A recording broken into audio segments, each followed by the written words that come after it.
आप देख रहे हैं वक्त न्यूज,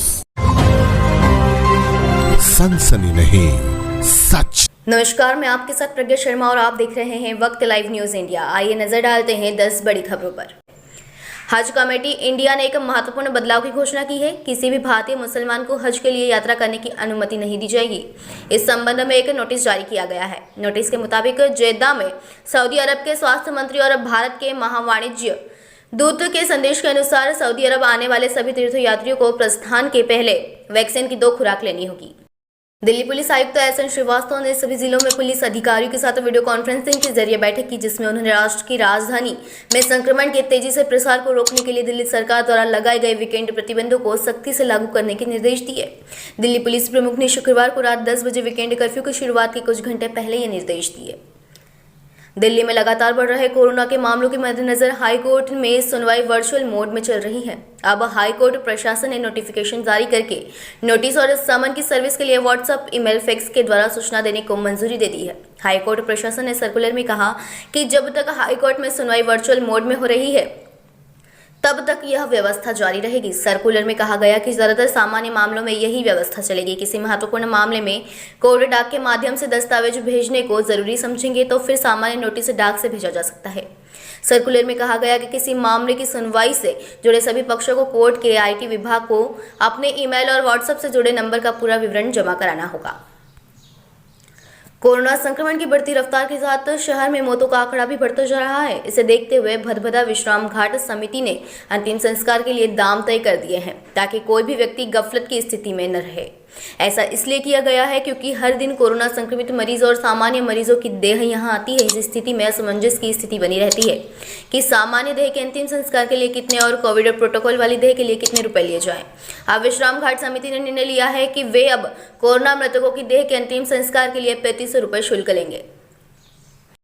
कोरोना वायरस पूरे देश में तेजी से फैल रहा है। उत्तर प्रदेश में इस वायरस की रफ्तार को रोकने के लिए योगी आदित्यनाथ सरकार ने कड़ा कदम उठाया है। उत्तर प्रदेश में अगले आदेश तक अब हर रविवार को लॉकडाउन रहेगा। रविवार को सभी ग्रामीण और शहरी इलाके में सिर्फ सैनिटाइजेशन से काम चलेंगे और आपात सेवाएं चलेगी। इसके साथ ही उत्तर प्रदेश में मास्क अनिवार्य कर दिया गया है। पहली बार बिना मास्क पकड़े जाने पर यूपी में 1000 रुपए का जुर्माना लगेगा। वहीं दोबारा पकड़े जाने पर 10 गुना ज्यादा वसूला जाएगा। इसके साथ ही लखनऊ के बड़ा इमामबाड़ा समेत कई स्मारक तक बंद कर दिए गए हैं। कोरोना वायरस से देश में जिस तरह से हालात बिगड़ते जा रहे हैं वह किसी से छिपे नहीं है। देश में हर दिन कोरोना के 2 लाख से ज्यादा मामले सामने आ रहे हैं, जिससे देश की स्थिति भयावह होती जा रही है। कोरोना केस के साथ मौत के आंकड़े भी दिन पर दिन बढ़ते जा रहे हैं। कुछ ऐसा ही हाल गुजरात में भी है। गुजरात में कोरोना से हालात इतने बदतर हो गए हैं कि बुधवार की रात सूरत में शमशान घाट में लाशें जलाने के लिए चीता कम पड़ गई, जिसके बाद एक ही चीता पर 5 लाशें जलाई गई। महाराष्ट्र सरकार ने कोविड के बढ़ते मामलों के बाद राज्य में धारा 144 लागू कर सभी गैर जरूरी सेवाओं को बंद करने के निर्देश दिए। महाराष्ट्र में मिनी लॉकडाउन से पैदा हुई परिस्थिति के बीच प्रवासियों की घर वापसी का सिलसिला एक बार फिर तेज हो गया है। शुक्रवार को सेंट्रल स्टेशन पर मुंबई से ट्रेनें पहुंची तो उसमें पैर रखने की जगह नहीं थी। सेंट्रल स्टेशन पर शुक्रवार की दोपहर पनवेल गोरखपुर विशेष ट्रेन में प्रवासियों की संख्या देखकर अंदाजा लगाया जा सकता है कि प्रवासी लॉकडाउन से कितने खौफजदा हैं। गोरखपुर जा रहे आदित्यनाथ मिश्रा ने बताया कि मुंबई की हालत ठीक नहीं है। इंदौर में 19 अप्रैल के बाद अब फिर बढ़ सकता है लॉकडाउन।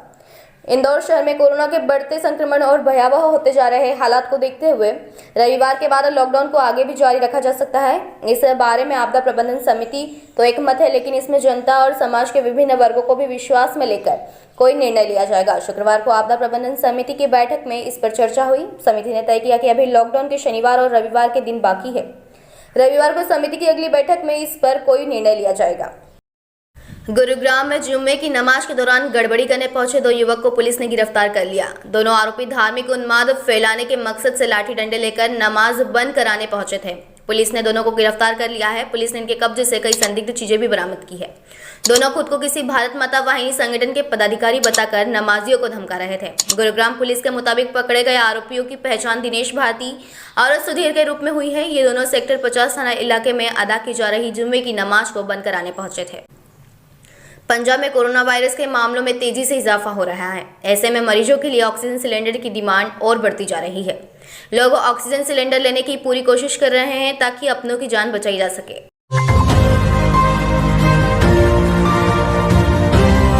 आप देख रहे हैं वक्त न्यूज,